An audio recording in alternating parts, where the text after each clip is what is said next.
everybody. Welcome. Welcome to Book Passage. Welcome to our Conversations with Authors program. Today, we're very excited to have two amazing writers with us. We're here to talk about Alix Ohlin's new book, We Want What We Want, which is an amazing collection of short stories. A little bit about our authors today. Alix Ohlin is the author of 6 books, including the novel Dual Citizens, which was shortlisted for the Scotiabank Giller Prize and the Rogers Writers Trust Fiction Prize. Her work has appeared in The New Yorker, The Best American Short Stories, and many other places. She currently lives in Vancouver, where she's the director of the UBC School of Creative Writing. And in conversation with her today is Laura Vandenberg, who's the author of 5 works of fiction, including The Third Hotel, a finalist for the New York Public Library Young Lions Fiction Award, and I Hold a Wolf by the Ears, which was one of Time Magazine's 10 Best Fiction Books of 2020. She is the recipient of the Rosenthal Family Foundation Award, Bard Fiction Prize, a Penn O. Henry Award, and is the 2-time finalist for the Frank O'Connor International Short Story Award. Thank you both so much for being here today. We're so excited to have you, and welcome. Thank you so much. Thanks to everyone who's watching. Thank you, Laura, for being in conversation with me. I'm so happy to see you. I'm so happy to see you too. And I'm so excited to talk about these amazing stories. And Zach, thank you so much for hosting us. So I have a bunch of questions for you. If you're listening in the audience at a later time, you too will have a chance to ask Alix questions. So feel free to send those on over. But I thought I would start by asking you about the way time works in your stories. I think that sometimes there's this misconception about the short story that it's sort of a small stage for small moments and small problems and short clocks. And the stories in this collection really beautifully resist that opinion. Many of the stories cover a lot of time. The point of no return, one story that covers, years and years and years in a life. And, sometimes months or even years pass in just a paragraph or two. So what can you tell us about how you approach time in the short form? And I'm particularly interested if maybe if the short story allows for a kind of time travel that feels different than what's available in the novel. Yeah, I love that you started us off by asking about that. Time is one of the things that fascinates me the most in relationship to fiction. And I think it's our movements around through time and consciousness, I think, are one of the aspects of human life that fiction is particularly well situated to express. Mm-hmm. So it's one of my favorite things to think about and to talk about, and especially in relationship to the short story. One of my great heroes in the short story form is Alice Munro. And her movement through time is something that has always fascinated me. And it's not just that she'll start a story at one point in time and eventually take you somewhere else. It's that she does frequently kind of pick you up in a way that's very sudden, mm-hmm. and then set you down someplace else. And to me, there's always a kind of a rush of energy that comes into that experience for me as a reader. It feels very, very liberating almost, even though it can be like a rupture. It's a rupture that brings you down in a different place and helps you see the lives of the characters in from a new angle and and in a different way.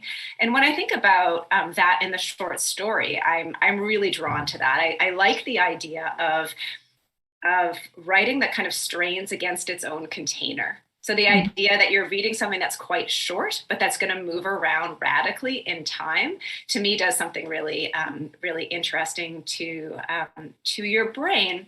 But at the same time, it also feels quite organic to me, in the sense that, in our lives, our lived experiences, time isn't necessarily a linear experience. It isn't necessarily straightforward. It's more like a wormhole or a portal or time travel, like you said, where, suddenly, so you'll be standing in your kitchen and you'll smell a smell from your childhood, and then you are instantly teleported back many years in time. Or you're talking to someone and then some part of your brain is forecasting what this conversation might mean for you in the future. And so we all live kind of simultaneously in multiple moments in time. And I think that this is one thing that we can do really interestingly in the short story, is kind of put 2 moments in time together next to one another and start to find in them some kind of pattern, some kind of meaningful juxtaposition that says something to us about our experiences and the way we are in the world. Does that make sense? Yeah, no, it makes all the sense. I mean, that was such a beautiful, rich answer. And I love that it got me thinking. There's an essay by Julio Cortázar called Time in the Fantastic Short Story, but everything you're saying, it's like completely applicable to any kind of fiction. But yeah, there's sort of the calendar time, right? And clock time and the type of linear time that our time tracking instruments can track. And there's then this whole other category of time that's a little bit more slippery. Yeah. And I love that. The way, and I got that with that story, The Point of No Return, there's the feeling that this character sort of, blinks at certain moments in the story and all of a sudden is quite a bit older, and a sense of like, what happened to those years? But just the way that time can kind of slide, through the fingertips at certain moments in life, that felt very much like a representation of kind of consciousness versus that more kind of tangible, linear, practical time. Yeah, I think so. That kind of expansion and compression in time does very much have to do with consciousness, and it also has to do with age or growing up or growing older. I think you're kind of the way that you experience time is extremely different depending on how old you are, depending on how you feel about a particular moment in your life, depending on whether you're looking back or looking forward, depending on whether you're enjoying yourself or not, right? So, the way that fiction can kind of slow time down, it can slow down a scene so that it takes you a really long time to kind of live through it with the characters, or you can describe 5 years in a sentence. To me, that's a very kind of liberating kind of elasticity that's part of the form. Yeah, I agree. Another like recurring element in the stories that I really loved and was really interested in is, I think the stories are often so insightful about the way these unexpected ways in which lives can intersect. And there's this story, risk management, and the narrator, I believe she's referring to the people that she works with, but she references the people who enter our lives by happenstance. And that seemed to be sort of like a recurring thematic through line in the story, the relationships we have with people who enter our life by happenstance. And in the case of risk management, the narrator has this connection with a coworker named Little that proves to be both elusive and powerful. And, I think in some ways, like, these relationships born of happenstance are particularly interesting because we don't necessarily have a lot of control over when they enter and exit our lives. And yet they can leave such an enduring mark. And I'm just would love to hear you talk about, like, what interests you about this category of human relationship. That's such an interesting question. Thank you for asking that. I think with that story in particular, I'm really interested in like the workplace as an arena of collision, as a place where you're brought together with people that it's not your family, it's not even your family of choice, it's not your friends, and yet it's people that you spend an enormous amount of time with. And sometimes you can develop like extremely intense emotional attachments, or the opposite, with the people that you work with, and it becomes a huge part of your identity. And I think there should be more literature of work, even work that might not sound like super glamorous or interesting. Like that story is about people who work in a dentist's office, and they get to know each other through office lunches and sitting in the break room and going outside like for smoke breaks and things like that. But if you've ever sat down and talked to someone about their day, that people like get home from work and they're seething, or they're, feeling very intensely about the people that they work with. And then something that has happened to me is that, like, once you no longer have that thing in common, you move cities or you change jobs. Sure. Sometimes those friendships can sustain, but sometimes they don't without that container. And to me, like that evanescence or that transience of important but hard to categorize relationships, like that's a very kind of interesting and slippery space for storytelling. I sort of feel like there should be more stories about that. If that makes sense. Yeah, totally. And I think one thing that's really interesting about those relationships, just to use the coworker, it's like you can get to know people really well in this particular context. But in some cases, like you can know someone for years and years and years. And in a sense, you do know them well, but there also might be a lot about their lives that you don't know, or perhaps facts that have been misconstrued or assumptions that have been made, et cetera. And I think that was such a really interesting story with risk management, the way in which like these two women, in a sense, like do know each other quite well. And yet, there's so much dimension that kind of like encompasses them. If you're thinking about the whole of their lives, that isn't necessarily, visible or available to their coworkers. And so when they spend time together outside of the workspace, it was like all of a sudden their understanding of who the person is just sort of like exploded.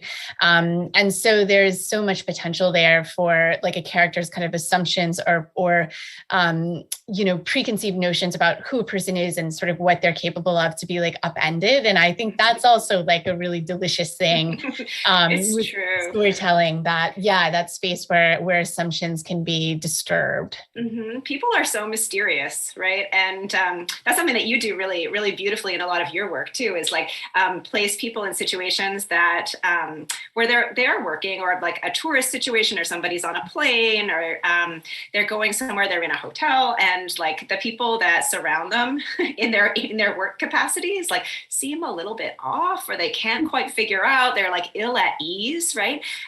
You have a beautiful ability to render that, and I think there is something about combining like the known and the unknown, or the familiar and the strange, that can really be destabilizing for people. And as you say, you only get to see a sliver of a person, and you don't have the sense of who they might be elsewhere, or you're not always able to fully explain their behavior to yourself. And so you tell yourself a story about who they are in relationship to yourself that may or may not be accurate. While we're on the subject of character, I think that may be a good segue into a question that I wanted to ask you about process. And if I may, I thought I would read an excerpt from an interview that you did recently, in which you said, I draft stories through scene. I don't outline. I don't necessarily always know where a story is going. And so the way that is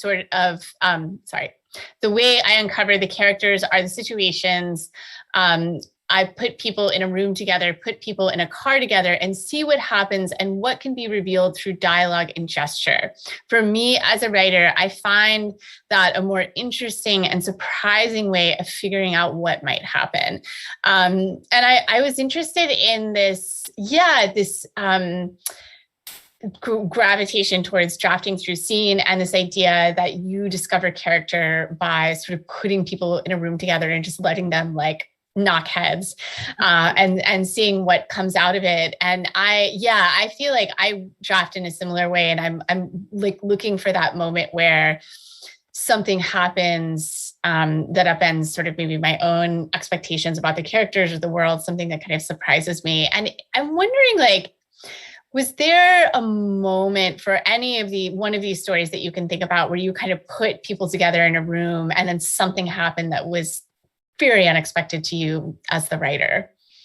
Yeah, I'm glad to hear that you write that way too. It's reassuring to me to know that it's okay to do that. In part, it comes out of my own failing, which is to say, like, I'm just constitutionally unable to write an outline for anything. Yeah, me too. I'm super envious of writers who can, or who have like a whole skeleton, who have, spreadsheets or whatever. If I try to write an outline, it literally winds up saying something will happen here.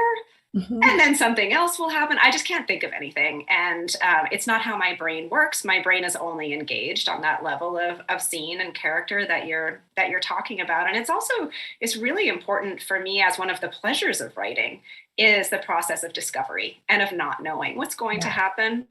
And that's what's really delicious for me, to use your word, is to like to not know in advance what's going to happen when these people get into a room together. So I would say like almost all of the stories that I write go in unexpected directions, and I try to really allow myself or give myself permission for that to happen. And I hope anyway, that it leads to more kind of interesting story structures and character journeys. So like, to give an example from the book, there's a story called Something About Love, which is about a guy who is a widower, and he meets a woman at the bus stop who is divorced and has children, and they very quickly sort of take up together. And I started writing the story, and it was sort of kind of darkly humorous, and I thought it was going to be about blended families and about this woman who was a little bit sort of zany and outrageous, and kind of bringing him into a different space, out of his grief and loss. And then what happened in the story was that unexpectedly to me, her ex-husband, who is a plumber and a poet, came into the story. And every time I put those two characters, these two men, in a scene together, I felt that there was such an interesting kind of energy in the story. And so the story wound up swerving from being about the woman to being about the ex-husband. And it wound up swerving also from being kind of humorous to being, I hope, like a little bit kind of sweetly sad, in the sense that they really cultivate a friendship together, these two men. And I had no idea when I started the story that it would be about bringing these two men to a place of intimacy. And I think if I had known that in advance, I might have been scared off of it. I might have worried that it was going to be sentimental, or that I, as a woman, couldn't find my way into that space. But hopefully, by doing it through scene and through a process of dialogue and gesture, a kind of slow accretion of detail, my hope is that it feels organic to the reader in the way that it felt organic to me. Yeah, I think so much of the joy in writing fiction are those moments of the swerve, as you put it. And I think I also have a lot of admiration for the writers that have like very high executive function when it comes to outlining and creating. Yeah, anytime I've tried to sort of impose that kind of structure, on a narrative, it's just the project like promptly sort of died, like a plant that was exposed to like a drought or something. But I think that I think that those moments where the interesting energy comes into the room, right? Like that is ultimately what will give life to a story. And I think the thing that scares me like the most, but also is the most exciting about, I don't know necessarily where those well springs of interesting energy are. And so I have to write sort of towards them and write in search of them. And I don't know where they are. Yeah, I don't know where they exist or what they kind of contain in particular until I actually find them. And it sounds like you have a sort of similar way of working. Yeah, I think it really requires it sounds hokey, I guess, but it requires that you have faith in the writing itself. Like that's the best way I can think of it. Like it's not about thinking that I myself am such a genius that I know I will find it. It's that I trust in like the time that I spend doing the scenes, doing the drafts on any given day. If it doesn't happen today, maybe it'll happen tomorrow. And like being willing to just kind of like show up consistently and keep trying until you do. And I guess patience, right? As well. Yeah. That's what you're describing. Yeah. And trust in process too, right? Trust in like the power of how labor can accumulate over time. And trust in that process is so important. So to shift gears slightly, you're one of those rare writers that moves so beautifully between the short story and the novel. And I came across this quote from William Trevor recently, who also moved very beautifully between the forms. And here he's speaking to the difference between the story and the novel. If the novel is an intricate Renaissance painting, the short story is an impressionistic painting. Its strength lies in what it leaves out. It is concerned with the total exclusion of meaninglessness. The novel imitates life, where the short story is bony and cannot wander. It is essential art. And again, as a writer who moves like so beautifully between short and long form, I was curious, does that, can love William Trevor regardless of whether we completely agree with him, of course, but does that Trevor quote, does that resonate with you? Do you find yourself wanting to argue with it? How any reactions? That's super interesting. I haven't come across that quote from him before, and I'll have to follow up with you. And I'd love to hear where it comes from. And I do love his work, and he does move really beautifully between the two forms. I'm not sure I agree with it, though. I mean, it might be true of his work, which comes out of a specific, I guess, tradition or way of looking at the short story within the kind of like, I would say, British tradition of story writing. I think there are certainly other traditions that are more like folkloric or more like avant-garde or just have completely different aesthetic values. So it's always hard to generalize.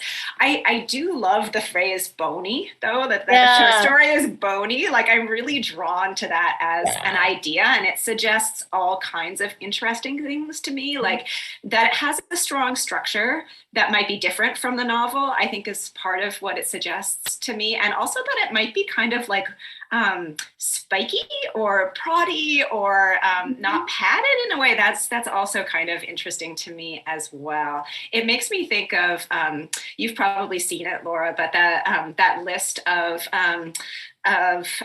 typewritten descriptions of the short story that Joy Williams has. Yeah, I mean, she's so great, but she says, like, the novel tries to befriend you, the short story almost never.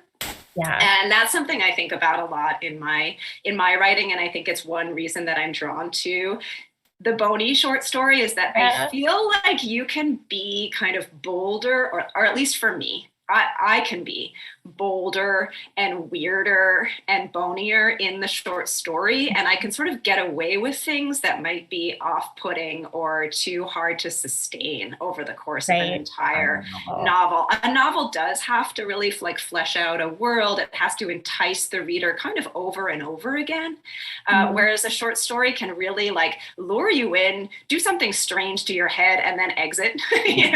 And there's a kind of freedom in that for me as a writer. Does that, I mean, what do you think about the Trevor? It does. I was thinking a short story, it's like an alarming conversation you can have at a party, right? Where it's like, I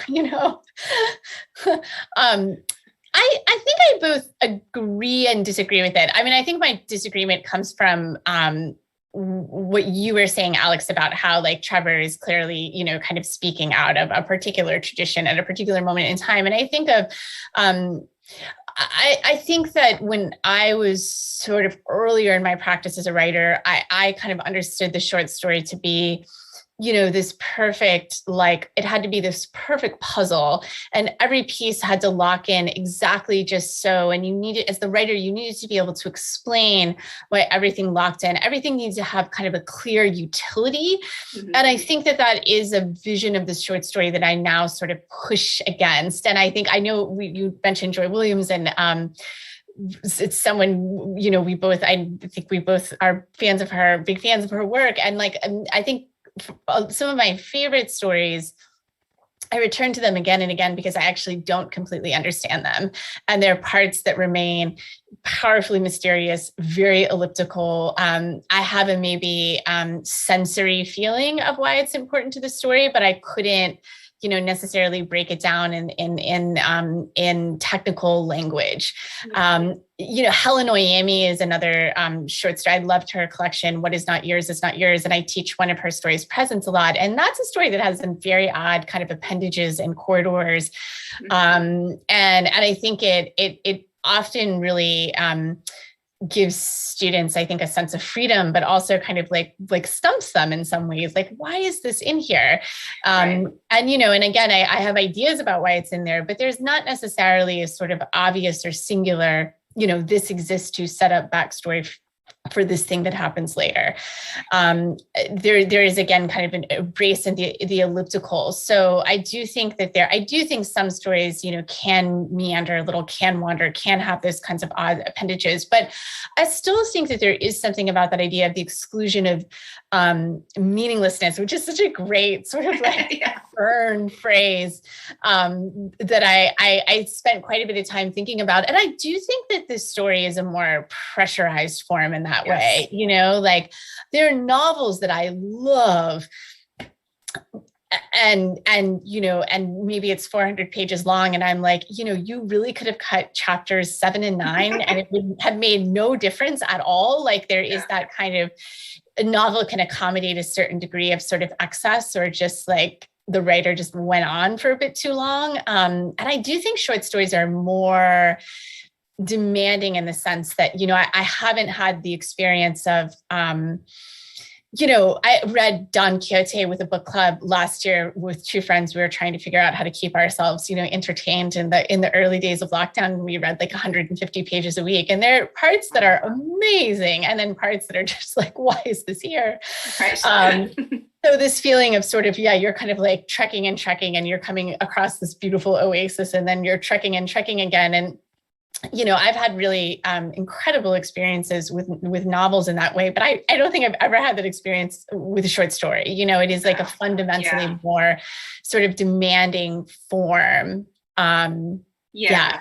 No, you're absolutely right about that. And I guess maybe one way I can reconcile it in my mind is to think if we look at Trevor's phrase of like, it is essential art, let's just be really open about how we're defining essential. In other words, that it might not necessarily be about strict narrative utility in the way that you're talking about. And for me, it's sometimes helpful to imagine the short story as being kind of situated on a bridge in between like the poem on one side and the novel on the other side. And so the short story, it is usually a narrative form, but it also absolutely gets its energy from compression, and often, as in poetry, from like the putting together of radically disparate elements, right? So when we think about like what is essential, maybe strangeness can be essential as it is in Oyeyemi's work, or like the excursions can be essential to like the thematic experience of the story. Yeah, right. And you think of a story like, I love Dennis Johnson's story, Largesse of the Sea Maiden, and that's a story that does kind of like wander about through time, but the elliptical movement is totally essential. Yeah, I really like that. I like that as an interesting way to kind of update that idea from Trevor, is that right, and the elastic sense of what is essential. How is your, before we move on to in a different direction, can you just tell us sort of just from like a process perspective, how is your experience with the short story different than the novel? I mean, you had mentioned that you often feel a little bit freer to kind of experiment or to, engage worlds or voices that maybe you wouldn't want to sustain for, several hundred pages. Are there other differences for you? Does process shift or work differently?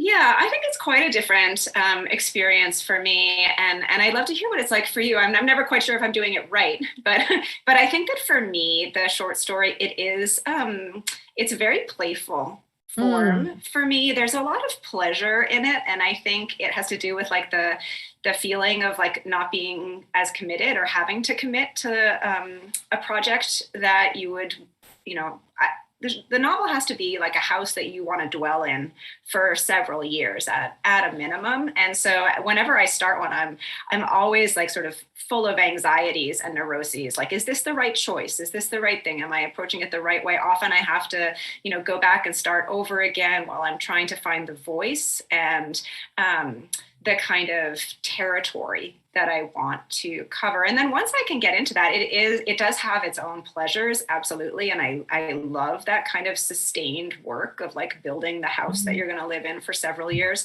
But for a short story, I think I can just really be a bit more loose about it. And there are stories in this book that I wrote almost in one sitting, like in a coffee shop, and they just came out that way. And I've actually changed them quite quite little, and I love that. I love that feeling of getting from start to finish of a draft in this quite short period of time. And yet when I sat down that day, I didn't even know where the story was going to go. There's a story in the book called The Woman I Knew, which it starts off with a description of a book that the narrator read when she was a child that has a picture of a woman on it. And I was thinking, so I went to the coffee shop. I had 3 hours. I drank like the strongest cup of coffee I've ever had in my life. I think that they had like double, brewed it or something. I was really sort of out of my mind with caffeine, which is a great stage for writing if you can avoid tipping over into pure anxiety attack.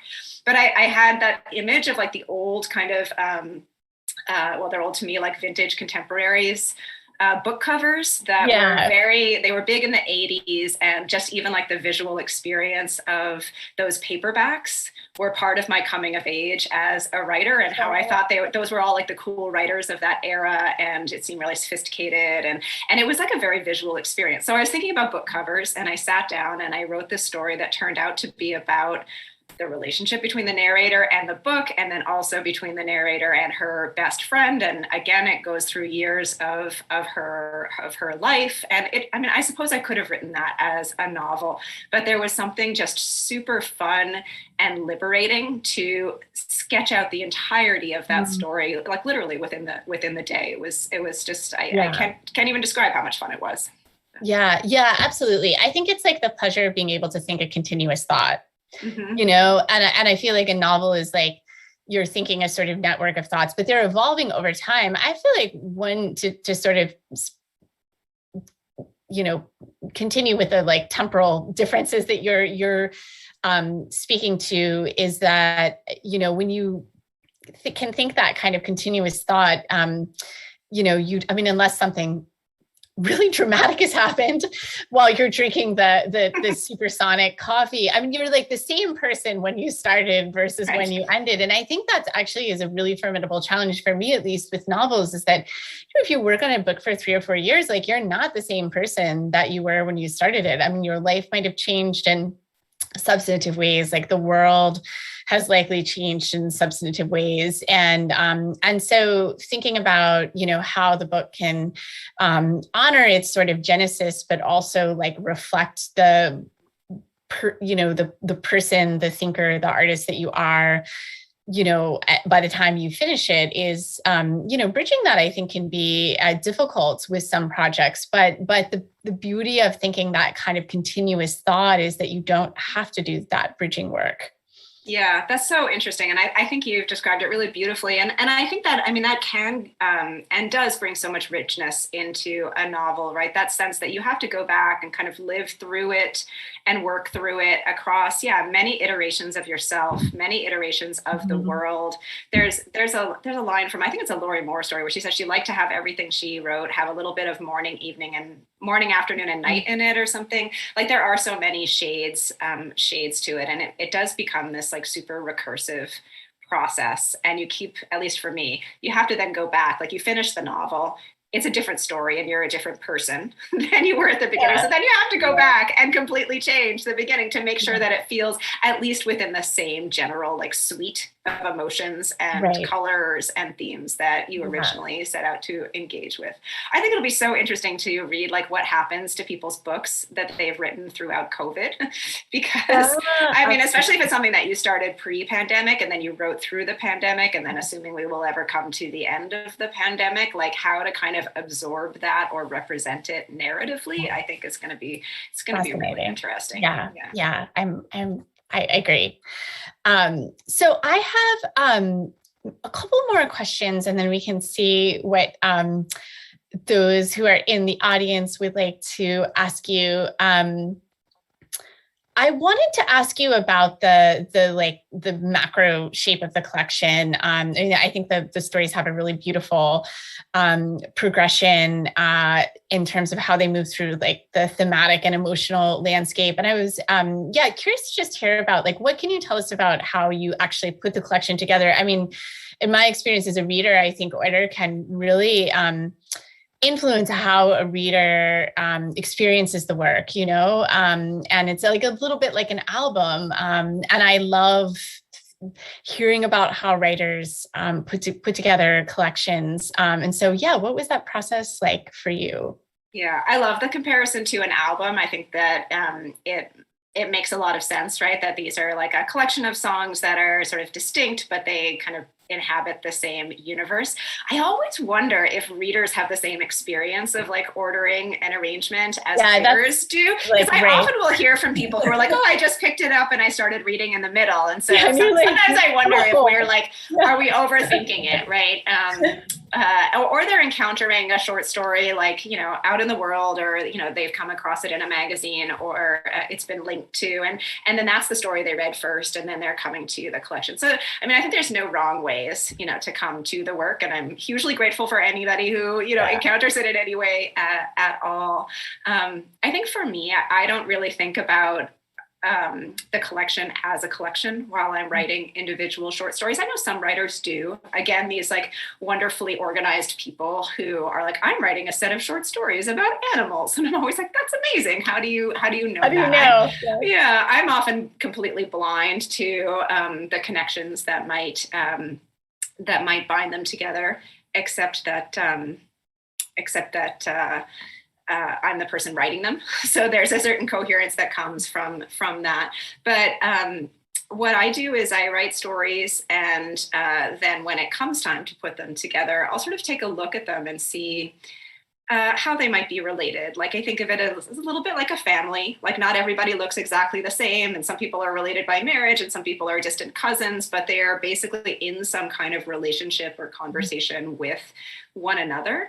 And then there are things that I wrote, and I may like them or not like them, but they don't seem to quite belong in that family or in that neighborhood. Sometimes I write things that are they're a one-off for me, or they're more experimental, or I've been writing a few stories that are more kind of fantastical, or they read like fairy tales. I've also been writing like, you know, some more recent stories that are really sort of environmentally concerned, that I think those might eventually fit in a separate book. So I kind of, I shave those away, those places where I feel like I'm being a slightly different writer, where the music, to use the album analogy, is kind of in a different tone, or it's a different, has a different sensibility to it. And then I put those stories together. And I in this book, as you noted, like the first story is one that really travels a lot through time, and it covers a lot of time. And it's about the experiences of a woman over many years.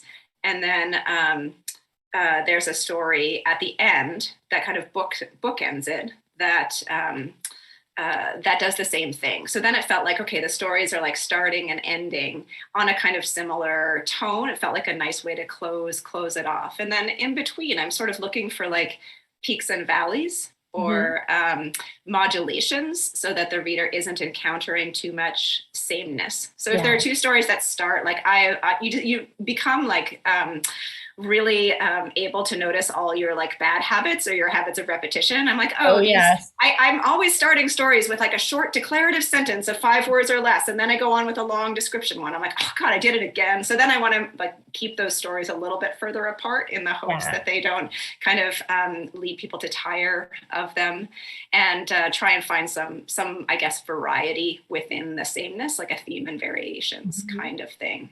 Is that similar to how you work, or do you probably have a totally different, like, I think cool way of thinking of it? Not really. I also think, I was just thinking that, when you come to the ordering stage, your tics are really revealed, and also like your landscape of like thematic obsession is just, it's sort of like mirrored back to you.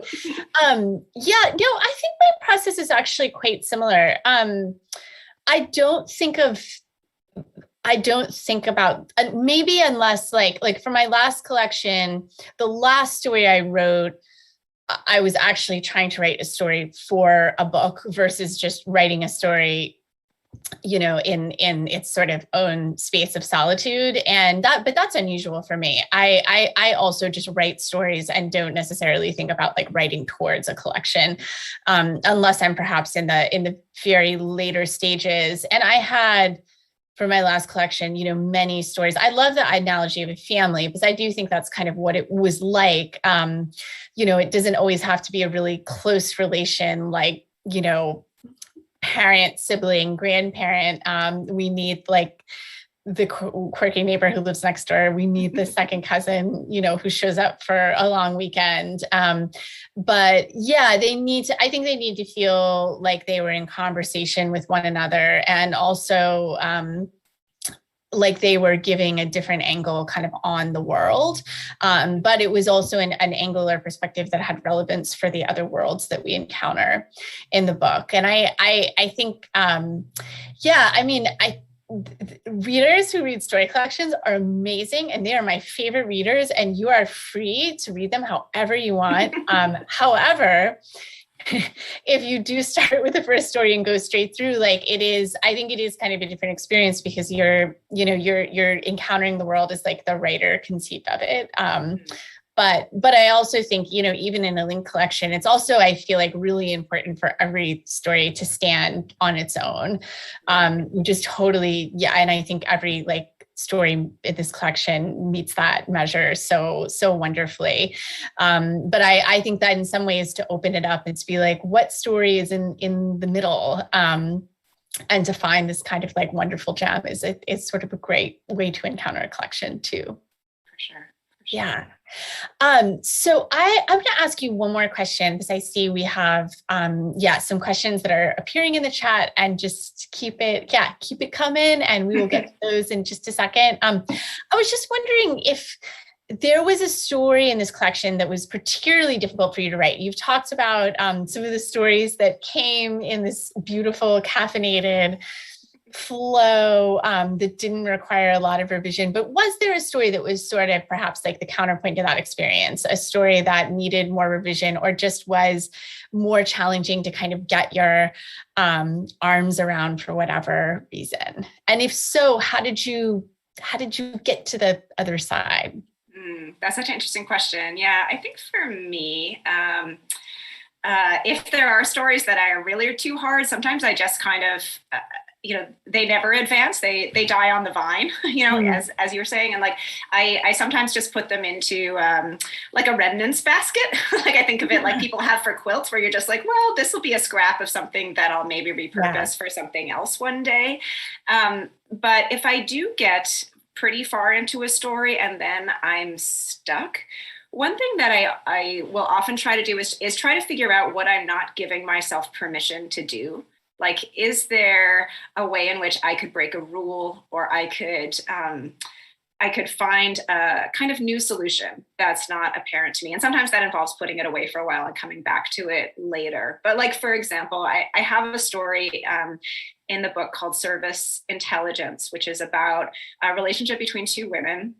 And one of them is a college student who's kind of dropped out of school. She's a sexual assault survivor, and she's just kind of frozen in life. And then she is hanging out with her mother's best friend. She calls her aunt, and her aunt has also, had challenging life experiences, and they start becoming mystery shoppers together. That's what Service Intelligence is, where they have to go and see if they can trip up stores that aren't doing their returns properly, or places that aren't carding people, whatever.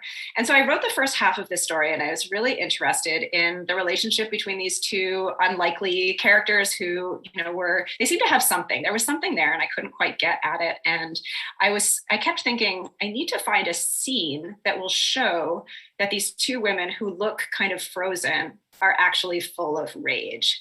And I couldn't find it, and I couldn't find it. And finally one day I was like, why can't they just say I am full of rage? I somehow thought that was not allowable, or it would be too on the nose. And then finally I just had them say, yeah, I'm fucking full of rage. And that really got me to the end of the story, because that was what it was about. And I just gave myself permission to have the characters say it out loud and have the story say it out loud.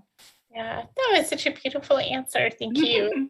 All right. I see we got a couple questions in the chat. Our first one is, do you consider your characters as co-creators of themselves?